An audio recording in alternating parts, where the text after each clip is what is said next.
Hi అండి, ఎలా ఉన్నారు? అందరూ బాగున్నారా? నేనండి మీ లతా శ్రీనివాస్ను. ఈరోజు ఇంటర్నేషనల్ యోగా డే అండి. మీ అందరికీ కూడా యోగా డే శుభాకాంక్షలు తెలియజేస్తున్నాను. యోగా అనేటువంటిది మన జీవితంలో ఒక భాగం అవ్వాలండి.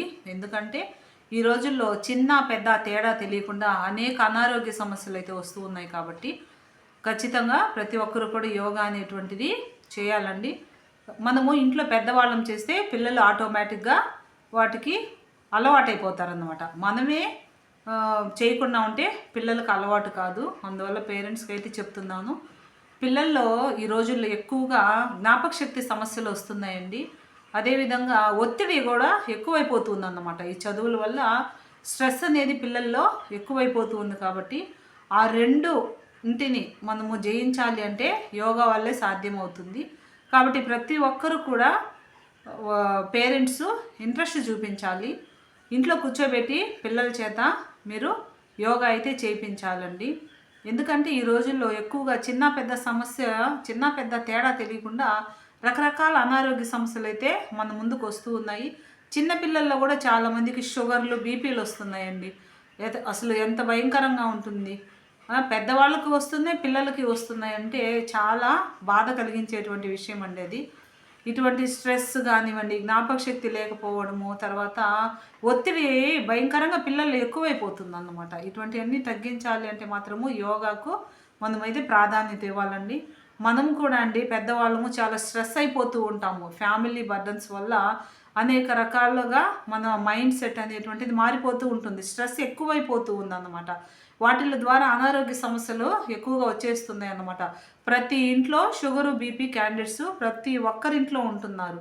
ఎందుకు అలా ఉంటున్నారంటే స్ట్రెస్ ఎక్కువైపోవడం వల్ల అన్నమాట. దిగుళ్ళు ఇవన్నీ ఎక్కువైపోవడం వల్ల ఎక్కువగా షుగర్ వస్తుంది, బీపీ వస్తుంది. కాబట్టి ఇలాంటి అనారోగ్య సమస్యల నుంచి మనము బయటపడాలి అంటే ఖచ్చితంగా యోగా కానివ్వండి, తర్వాత మెడిటేషను, తర్వాత వాకింగు, వీటన్నిటికీ కూడా మనము ప్రాధాన్యత అయితే ఇవ్వాలన్నమాట. యోగా చేయడం వల్ల అనేక రకాల అనారోగ్య సమస్యలను మనము దూరం చేసుకోవచ్చు. మంచిగా ఆరోగ్యాన్ని పెంపొందించుకోవాలి అంటే కొంచెము మన శరీరానికి శ్రమనైతే కల్పించాలి.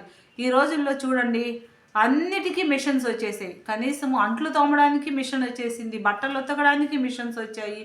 తర్వాత ఈ యొక్క గ్రైండర్స్ కానీ, మిక్సీలు కానీ, ఇవన్నీ కూడా మనిషికి శారీరక శ్రమ చేయనివ్వకుండా ఈ మిషన్స్ అన్నీ కూడా వచ్చాయి. కాబట్టి టెక్నాలజీ పరంగా మనం కూడా మారిపోతూ ఉన్నాం అన్నమాట. ఆ మిషన్స్ అన్నీ ఇళ్లలో పెట్టుకుంటున్నాం కాబట్టి శరీరానికి తగినంత శ్రమను మనము కల్పించలేకపోతున్నాం. అందువల్ల అనారోగ్య సమస్యలు అనేవి చాలా వరకు దరిచేరుతూ ఉన్నాయి.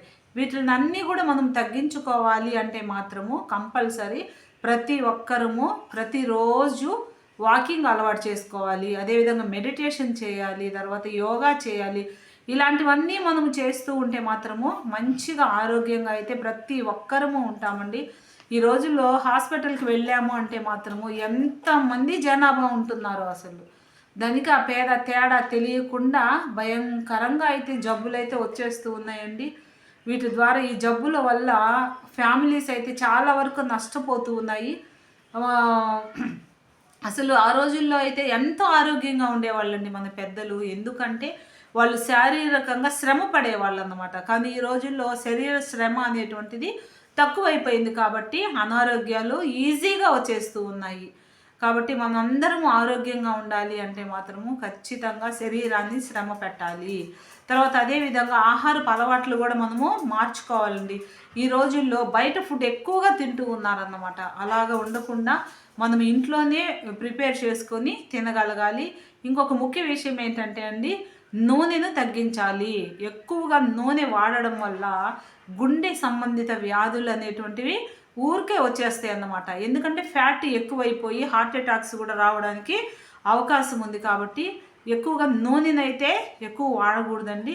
అదేవిధంగా మంచి ఫుడ్ తీసుకోవాలండి. మంచి ఆరోగ్యకరమైన ఫుడ్ ప్రతిరోజు ఒక గుడ్డు ప్రతి ఒక్కరూ తినాలి. అదేవిధంగా పాలు తాగాలి. అదేవిధంగా మంచిగా ఆకుకూరలు వండుకొని తినాలి. ఈ 3 తింటే చాలండి, ఆరోగ్యం ఎప్పుడు మన దగ్గరే ఉంటుందన్నమాట. తర్వాత ఇంకా చికెను, మటన్ ఇవి అంటారా, ఇంకా అది వాళ్ళ స్తోమతను బట్టి వాళ్ళు తింటూ ఉంటారు. కాకపోతే నేను చెప్పేది ఏంటంటే ప్రతిరోజు కూడా మంచిగా వాకింగ్ చేయాలండి. అదేవిధంగా యోగా చేయాలి, ధ్యానం చేయాలి, ఎక్సర్సైజెస్ చేయాలండి. ఒక్కొక్కరు అంటారు మాకు టైం లేదు అంటారు. టైంను మనమే కల్పించుకోవాలండి. ఒక హాఫ్ అన్ అవర్ ప్రతిరోజు ఒక హాఫ్ అన్ అవర్ లేకపోతే ఒక 20 మినిట్స్ అండి వాకింగ్ ఎప్పుడైతే చేస్తామో ఆరోగ్యంగా ఆ రోజంతా ఉంటుందన్నమాట. ఆ రోజంతా మనము హెల్తీగా ఉండాలి అంటే మాత్రం ప్రతిరోజు వాకింగ్ అనేది కంపల్సరీ ముఖ్యమండి. ఖచ్చితంగా చేయాల్సిందే వాకింగ్ మాత్రం. తర్వాత మనము మన పిల్లలకు కూడా మంచిగా ఫుడ్ పెట్టాలన్నమాట. మంచి ఆరోగ్యకరమైన ఫుడ్ను వారికి ఇవ్వాలి. ఈ రోజుల్లో స్ట్రెస్ ఎక్కువైపోతూ ఉంది. పిల్లల చదువు విషయం కూడా పిల్లలకు పాపము ఎక్కువ స్ట్రెస్ అయిపోతారండి పిల్లలు. చాలామంది పిల్లలకు జ్ఞాపక శక్తి కూడా చాలా తగ్గిపోతూ ఉంటుందన్నమాట. ఎందుకంటే స్ట్రెస్ ఎక్కువైపోవడం వల్ల వాళ్ళ యొక్క మానసిక పరిస్థితి కూడా కొంచెం దెబ్బతినే అవకాశం ఉంటుంది. కాబట్టి ప్రతి ఒక్కరూ కూడా యోగాకు ప్రిఫర్ చేయాలి మనము. తర్వాత అదేవిధంగా యోగా చేయడం వల్ల అనేక రకాల అనారోగ్య సమస్యల నుంచి మనము దూరం కావచ్చండి. ఆరోగ్య సమస్యలు వస్తున్నాయి అంటే శరీరానికి శ్రమ పెట్టకపోవడం వల్ల, అందువల్ల ఆరోగ్య సమస్యలు అనేవి మనకు వస్తున్నాయని మాత్రం అయితే నేను చెప్తానండి. అదేవిధంగా మంచి ఆహారం ఎప్పుడైతే తీసుకోమో అప్పుడు కూడా ఆరోగ్య సమస్యలు ఖచ్చితంగా తలెత్తుతాయి అన్నమాట. అందువల్ల మనము ఖచ్చితంగా ఏం చేయాలి అంటే మనము కొంచెము మన బాడీ మీద కొంచెము దృష్టి పెట్టాలన్నమాట. ఎందుకంటే ఆరోగ్యంగా ఉంటేనే మనము మన ఫ్యామిలీని నడిపించగలం. పెద్దలు అంటారు కదండి, ఆరోగ్యమే మహాభాగ్యము అంటారు కదా. ఆ సూక్తిని మనమైతే పాటించాలి. ఆరోగ్యంగా ఉండాలి అంటే మనము తీసుకోవాల్సినటువంటి జాగ్రత్తలు తీసుకోవాలి. ముఖ్యంగా లేడీస్ అయితే అండి ఏదో టైము పని అయిపోయిన తర్వాత తిన్నాంలే అనుకుంటారు. వాళ్ళు పాపం పని మీద పడి అసలు టయానికి కూడా ఆహారము తీసుకోరన్నమాట. అందువల్ల చాలా వరకు అనారోగ్య సమస్యలు ఆడవారికి ఎక్కువ వస్తున్నాయండి. కాబట్టి మంచిగా ఆరోగ్యంగా ఉండాలి అంటే కరెక్ట్ టయానికి ఆహారం తీసుకోవాలి. అదేవిధంగా వాకింగ్ చేయాలి. ప్రతిరోజు కనీసం ఒక 20 మినిట్స్ మనము వాకింగ్ చేయాలి. తర్వాత యోగా చేయడం వల్ల అనేక ప్రయోజనాలు ఉన్నాయండి. కొన్ని అయితే మీ ముందు ఉంచుతాను. ముఖ్యంగా వచ్చేసి శరీరము దృఢంగా ఉంటుందన్నమాట. అదేవిధంగా శారీరక శ్రమను ఎప్పుడైతే మనం పెడతామో అప్పుడు మన బాడీలో ఉన్నటువంటి ప్రతి పార్ట్ కూడా మంచిగా పనిచేయడానికి అవకాశం ఉంటుంది. తర్వాత చర్మ సమస్యలు కూడా దూరం అయిపోతాయి అన్నమాట. తర్వాత జ్ఞాపక శక్తి కూడా మనకు బాగా ఉంటుంది. స్ట్రెస్ కూడా మనకు తగ్గిపోతుంది అన్నమాట. తర్వాత ఇంకా చెప్పాలి అంటే రోగ నిరోధక శక్తి కూడా మంచిగా పెరుగుతుంది అన్నమాట. ఇంకా ఇలా చెప్తూ పోతే ఇంకా చాలా మంచి ప్రయోజనాలే ఉన్నాయండి. తర్వాత వచ్చేసి ఇంకా చాలామందికి నిద్ర లేని సమస్యలు ఉంటాయి కదండి, దాన్ని కూడా తగ్గించేస్తుంది అన్నమాట. అంటే చాలామందికి నిద్ర పట్టకుండా కొంతమందికి అలా ఉంటారు పాపం, చాలా బాధపడుతూ ఉంటారు నిద్ర పట్టకుండా. అటువంటి వారు కూడా యోగా చేయడం వల్ల ఆ సమస్య నుంచి బయటపడే అవకాశము ఉంది. తర్వాత ఇంకా చెప్తూ పోతే కొంతమందికి పెయిన్స్ ఉంటాయండి, బాడీ పెయిన్స్ ఉంటాయి కదా, ఆ పెయిన్స్ అన్నీ కూడా తగ్గిపోయేటువంటి అవకాశం ఉంది. తర్వాత వచ్చేసి ఈ రోజుల్లో ఎక్కువగా హెయిర్ ఫాల్ అవుతుంది కదండి, ఆ సమస్య నుంచి కూడా దూరపరచుకోవచ్చు. ఎందుకు అంటారు కావాలా, ఎప్పుడైతే యోగా చేస్తామో అప్పుడు బాగా చక్కగా నిద్ర పడుతుంది. నిద్ర పట్టడం వల్ల ఆలోచన తగ్గుతుంది. కాబట్టి చక్కగా ఈ హెయిర్ గ్రోత్ కూడా బాగా పెరుగుతుంది అన్నమాట. ఇలా చెప్తూ పోతే చర్మం కూడా కాంతివంతంగా సౌందర్యంగా ఉంటుంది.